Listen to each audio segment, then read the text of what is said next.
जैसे कि last episode में हमने देखा कि जियान ऑक्शन हाउस में था और अब इतनी बड़ी बोली लगने वाली थी और वो डिब्बा खुल जाता है। जियान आपस की चिलिंग को देखकर समझ जाता है कि ये चिल्स ऑफ हीलिंग है और ये फ्लेम 7th लेवल पर है।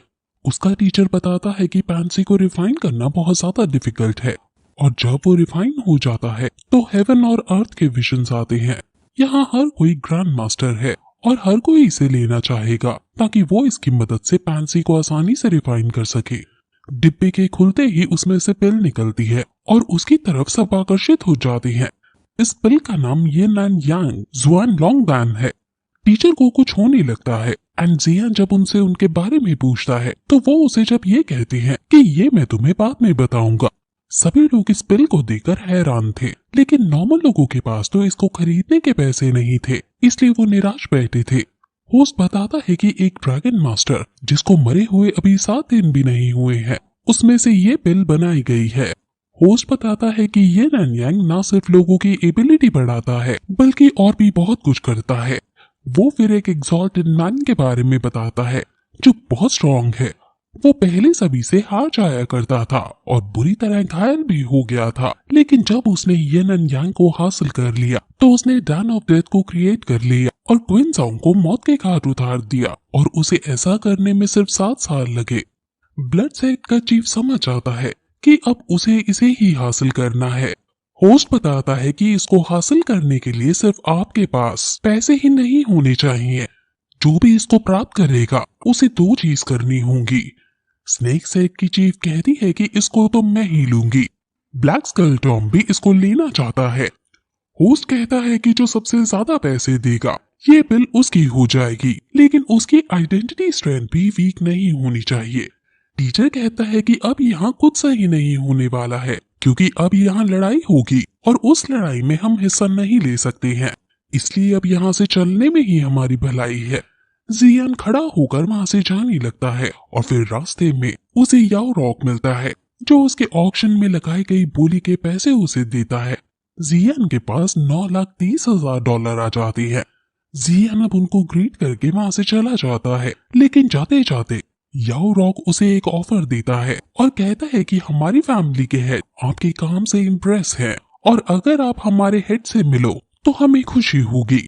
जियान उनको पोलाइटली मना करते हुए कहता है कि उसके पास अभी थोड़ा काम है और फिर वहाँ से चला जाता है। अब याओ रॉक अपने हेड के पास जाता है और कहता है कि इसने एक साथ 2 ग्रीन स्पिरिट एक्सेलियर क्रिएट कर लिए हैं। जरूर ये कोई महान एल्केमिस्ट है, हमें इसका पीछा करके इसके बारे में जानना ही होगा।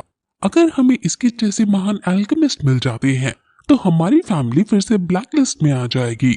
अब फिर हेड उसको ये नैन यांग को सावधानी से टेक ओवर करवाने को कहता है।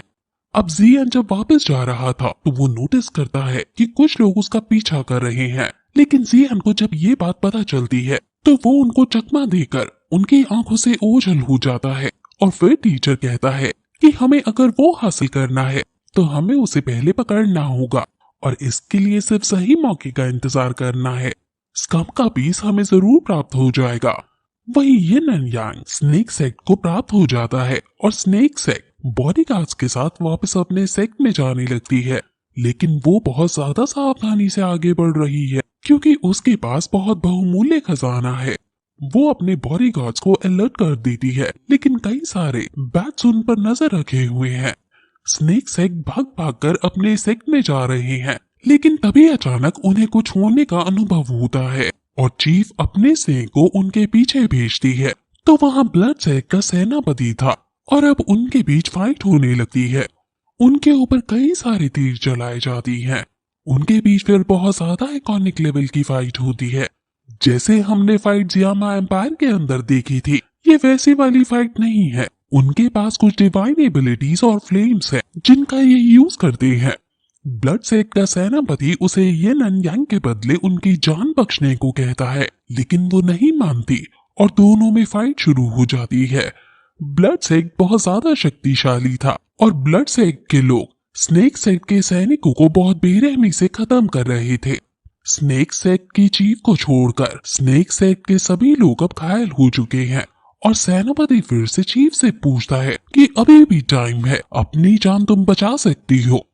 चीफ उसकी नहीं सुनती और वो अपनी तलवार लेकर सेनापति पर हमला कर देती है। वहीं जियान भी इधर ही आ रहा था और टीचर बताता है कि मुझे अपने आगे कई सारे ताकतवर लोगों के होने का एहसास हो रहा है। स्नेक साइड की चीफ काफी ज्यादा स्ट्रॉन्ग है और वो ब्लड साइड के सैनिकों को एक ही बार में मारते हुए आगे सेनापति की तरफ बढ़ रही है। लेकिन सेनापति भी अपनी डिफेंस टेक्निक का यूज करके उससे बचता है और दोनों की पार आपस में क्लैश करने लगती हैं। लेकिन एट द एंड सेनापति हार जाता है। लेकिन तभी वहाँ बहुत सारे बैट्स आ जाते हैं और चीफ पर हमला कर देते हैं और फिर सेनापति भी खड़ा होकर अपना सीक्रेट अटैक यूज करके उसके ही मरे हुए सैनिकों का खून लेकर चीफ पर हमला कर देता है और चीफ बुरी तरह घायल हो जाती है। ये देखकर चीफ काफी हैरान है और पूछती है कि आखिर तुम चीज क्या हो। सेनापति कहता है कि हमें यिन एंड यांग ज़्वांग लॉन्गटैन सौंप दो, हम तुम्हें छोड़ देंगे। जियान उन्हें छुपकर देख रहा था और उसके टीचर कहते हैं कि बस मेरे ऑरा के साथ अपनी ब्रीदिंग को मैच करो, इससे वो तुम्हारे ऑरा को नहीं देख पाएगा। अब वहाँ ब्लड सेक्ट का चीफ आता है और कहता है कि अब जरूर मेरे फादर मुझसे खुश हो जाएंगे। स्नेक सेक्ट उसे अपने पास आने से रोकती है और बॉक्स को लेकर कहती है कि अगर तुम आगे बढ़े तो मैं इसको तबाह कर दूंगी, इसे ना ये तुम्हारा हो पाएगा ना मेरा। सेनापति उसे कहता है कि तुम ऐसा नहीं करोगी। स्नेक सेक्ट ऐसा करने लगती है, लेकिन तभी सेनापति स्पीड में उसके पास जाकर उसके हाथ पर वार कर देता है और उससे वो बॉक्स छीन लेता है। स्नेक सेक्ट को काफी ज्यादा गुस्सा आता है और वो गुस्से में आगे बढ़कर सेनापति पर हमला करने चली जाती है। ब्लड सेक्ट के बाकी लोग सेनापति को स्नेक से लड़ते हुए छोड़कर वहां से आगे बढ़ जाते हैं और अपने ब्लड सेक्ट में जाने लगते हैं। टीचर कहते हैं कि तुम्हें सिर्फ ब्लड सेक्ट का पीछा करते हुए राइट मोमेंट का इंतजार करना है। जियान स्नेक को देखता है, लेकिन टीचर समझ जाते हैं कि तुम इसको मदद नहीं कर सकते हो क्योंकि हमारे पास इतनी स्ट्रेंथ नहीं है। अब ब्लड सेक्ट के लोग आगे बढ़ ही रहे थे कि तभी उन्हें एक सैनिक बताता है कि ब्लैक स्कल टॉम आगे है और वो शायद अपने सेक्ट जा रहे हैं। ब्लड सेक्ट का ईविल चीफ समझ जाता है कि उसे अपने पापा को खुश करने के लिए ब्लैक स्कल टॉम का जो 3000 थंडर स्टॉर्म है उसे छीन लेना चाहिए। सैनिक बताता है कि ब्लैक स्कल टॉम के अंदर अभी वो टोटल 6 लोग हैं, जिसमें से 2 माइटी स्पिरिट के हैं और बाकी के सिर्फ बॉडीगार्ड्स हैं। अब ब्लड सेक्ट फिर अपना मोर्चा ब्लैक स्कल टॉम की तरफ मोड़ लेती है, लेकिन तभी एक एल्डर उसे कहता है कि हमारा primary goal yin and yang को सेक्ट में सेफली पहुंचाने का है और हमें उससे भटकना नहीं चाहिए। लेकिन चीफ एल्डर्स को धमकाते हुए कहता है कि क्या तुम लड़ने से डर रहे हो। वो फिर सभी लोग ब्लैक स्कल टॉम की तरफ आगे बढ़ जाते हैं। टीचर जियान को समझाते हैं कि उन दोनों की लड़ाई में हमें फायदा हो सकता है, इसलिए तुम्हें जल्दी से उनका पीछा कंटिन्यू करना चाहिए। और फिर हम ब्लड सेक्ट को ब्लैक स्कल टॉम से लड़ते हुए देखते हैं और ब्लड सेक्ट बेरहमी के साथ ब्लैक स्कल टॉम को हाथ पैर से कुचल कर दर्द से भरी मौत दे रही थी। लेकिन ब्लैक स्कल टॉम का चीफ जान बचाकर वहां से जब भागने की कोशिश करने लगता है तो एल्डर उसको पकड़ लेता है।